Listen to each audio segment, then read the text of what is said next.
Hi, it's Kristen May. Welcome to another Fun in the Field Friday with Friends of Coastal South Carolina. Taking a look behind me, you may have guessed what we're going to be learning about today. Ducks. We are specifically going to focus on one of the most stunningly beautiful species of ducks, wood ducks.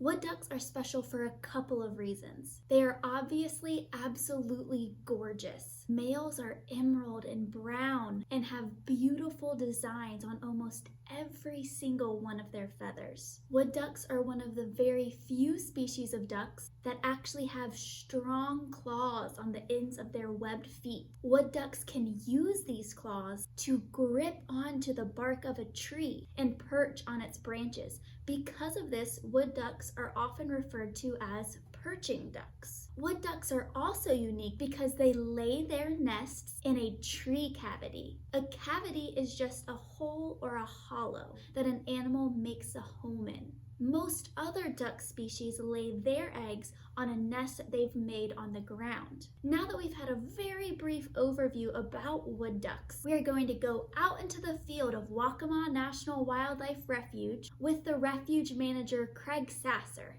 Craig is going to check some of the wood duck boxes out on Waccamaw National Wildlife Refuge. After we're done helping out Craig, we're going to come back here, learn a little bit more about ducks, wood ducks, and about what you can do to help them. Without further ado, let's go check in with Craig at the Waccamaw National Wildlife Refuge Visitor and Environmental Education Center.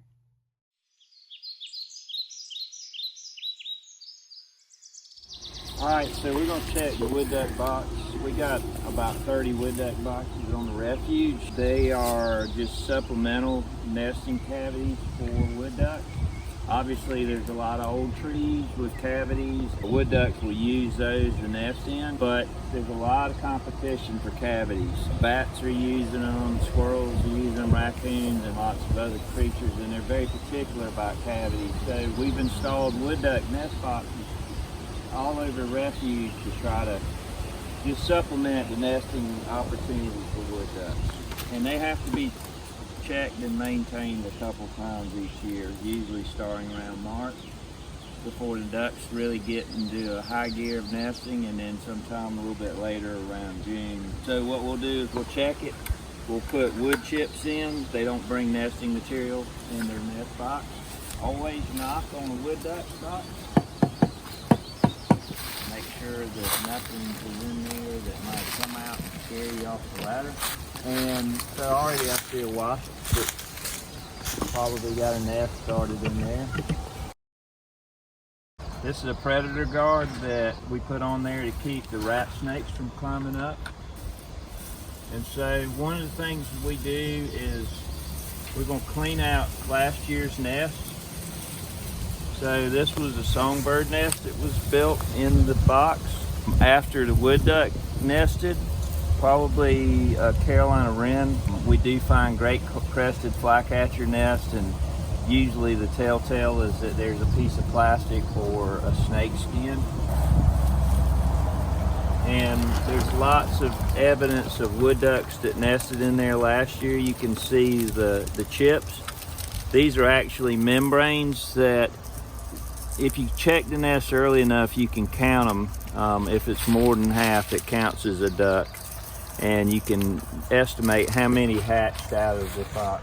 There's lots of chips, wood chips and eggshell chips. And so here's another membrane from a hatch duckling from last year. It's good to get a lot of this older stuff out of there, not just for managing the data, but also just because ants and other things will use this area and these chips and cause problems for the ducks. Now we'll put some new shavings in there. It's not unusual this time of year in the morning that you'll hear wood ducks down here. The drake and hen, actually the drake will find the nest box and he'll sit down here and call to the hen, and you'll hear the hen come in and land, and they'll swim around for a minute or two, and he'll try to convince her this is a good place to nest. and then she will come in here and lay an egg every day for about 12 days. They usually lay anywhere from 9 to 12 eggs. Then they'll start incubating them, and towards the end of the 12th or the 9th egg, whatever it is, they'll start plucking down, and they'll put down around the eggs. And when they start sitting on them, there'll be lots of down. So if you open the box and you saw eggs in the chips, that means that the hen's still laying eggs. If you start seeing a little bit of down, then she's getting ready to start incubating. If there's a lot of down, then she started incubating. And sometimes when you check these boxes, if you tap on them, a hen will fly out. So it's really important, especially in March, to kind of cover the nest back up with the down so the eggs don't get cold while she's gone, and try to limit your time. Really, if the hen flies out, it's just generally best just to leave it alone. When we were doing lots of wood duck nest box research, we would take a radiator hose and carve it so that it would fit around the egg, and you could look through the egg and you could candle the egg and basically determine when the date of the egg being laid. And we used to record a lot of that data, but there's a lot of that science available now, and so we don't need to handle the eggs as much. And you see these tent caterpillars that are coming out of the trees, and they're all over the predator guards and all over me probably.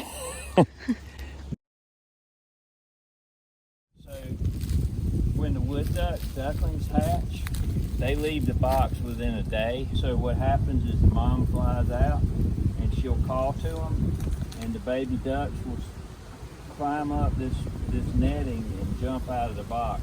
It's important to keep in mind that they nest in natural cavities, and that sometimes they can be 60, 70 feet up in the air. And so the down on the ducklings and just their body dimensions allow them to almost fly. I mean, they're just floating like cotton balls down, and they'll bounce, and they're very rugged, and they follow their mom, and they do not come back to the box after they leave. You would think that you want to put the wood duck boxes very close to what's called brood habitat, which is places where you have a lot of overhead cover, shallow water, lots of protective areas where they can feed but have cover from avian predators and fish and everything that eats baby ducks.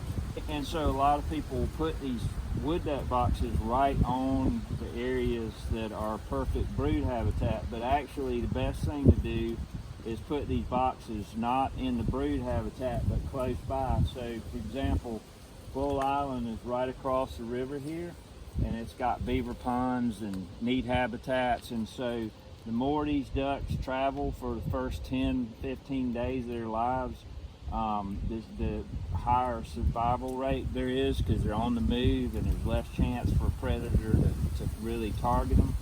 And it's not until they get into the brood habitat they kind of stay in one place. On average, about 3 wood ducks reach adult stage out of a brood. We try not to put too many of these in one area, because when you have too many wood duck boxes together in a close proximity, you'll get what's called dump nesting, where hens will drop eggs in the different boxes and they're not all in sync. And so what happens is, instead of having 12 eggs in a box, you might find 20. And when the hen starts incubating those, her 12 will hatch, but the rest won't, because they were laid at different dates. And so you wind up with a bunch of eggs that don't hatch, and rat snakes, even with predator guards, can find ways to come out over a limb and drop down, but there's a lot of dump eggs. So they key into these areas, and they'll frequent the same boxes over and over. So it's important to spread the boxes out as much as possible. Clean them up as soon as the nest hatches, and reset them for another hen. Sometimes there'll be 2, maybe 3 if you're real lucky, nests in one box. It won't be the same hen, but 3 different hens nest in one box. Every now and then, songbirds will get in competition with wood ducks, but generally wood ducks start nesting earlier than songbirds. So when you find a songbird nest, if it's early, if it's February, March, early, it's okay to clean it out. But later in the season, if you see a songbird nest and you check it and there's eggs in it or baby birds in it, it's very important to leave that alone. We put these boxes up for wood ducks, but there's a lot of other birds that benefit it, including the owls and multiple songbirds that use forested wetlands. So we share the love with all the species that are using. So let's dive in a little bit more into what sets wood ducks and ducks apart from other bird species. We all know the characteristics of a bird. All birds have feathers, all birds have wings, all birds have some sort of beak or bill, all birds lay eggs, they're warm-blooded, and most birds have hollow bones to make them lighter for flight. Now, I'm sure most of you have seen ducks some point in your lifetime, but what makes the duck special? What makes the duck a duck? Ducks have unique characteristics that set them apart from other birds. One of the first things I think of with ducks is their large webbed feet. All ducks have wide, strongly webbed feet that make them really powerful swimmers. Ducks also have a large bill. This broad flattened bill acts like a food scoop and a food strainer. Ducks, like all birds, do not have teeth to chew up their food. But a lot of duck species have a comb-like structure on the sides of their bills that can help them strain water and mud from their food while they're eating. Ducks have a compact body, usually round or oval shaped, for swimming and also to preserve their body heat. Their legs are usually set farther back on their body, and this makes them kind of waddle around funny when they're walking on land, but this gives them more power in the water to make them fantastic swimmers. Another special thing about ducks is their plumage is designed so that their contour or their outside feathers are really tightly connected.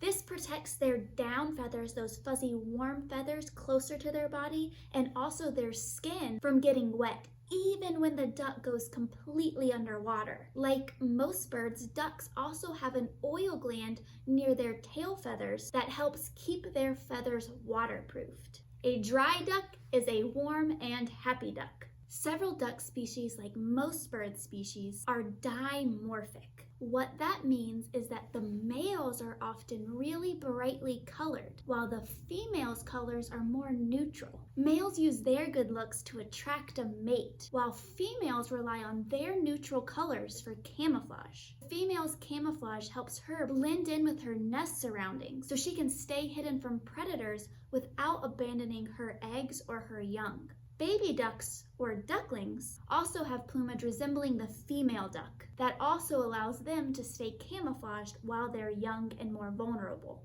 Ducks are usually classified as either dabbling or diving ducks. Diving ducks can submerge completely and swim underwater to search for food at a deeper depth, while dabblers can only flip their head down into the water, sticking their tail feathers up in the air, and search for underwater food that's closer to the water's surface. Believe it or not, very few ducks actually quack. Ducks can make a wide range of sounds. Ducks can whistle, squeak, and even growl and hiss. There's just one last thing I want to say about ducks. You should never feed ducks bread. Bread lacks nutritional value that ducks need and can cause the ducks to become obese. On top of that, any uneaten bread thrown into waterways can rot and contaminate the water. A healthy duck diet includes things like fish, worms, grass, frogs, bugs, seeds, nuts, and berries. It does not include bread or crackers. Now, the beautiful wood duck is just one of over 100 different species of duck,